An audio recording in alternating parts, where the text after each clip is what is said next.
तथा शक्ती दक्षिणे सन्निवेशयेत् अधस्तान् महिषं तद्वत् ऋषिरक्षन् प्रदर्शयेत्।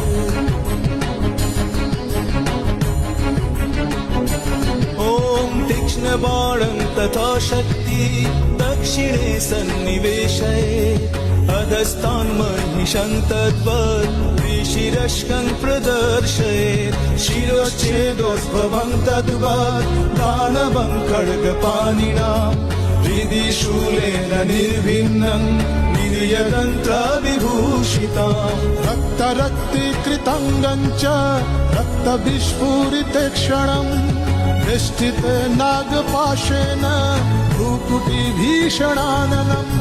सपाशवामहस्तेन भीतकेशं च दूर्गया वमद्रुधिरवक्त्रं च दिव्यसिंहं प्रदर्शयेत्। नमो दुर्गे नमो दुर्गे नमो दुर्गे नमो दुर्गे नमो दुर्गे नमो दुर्गे।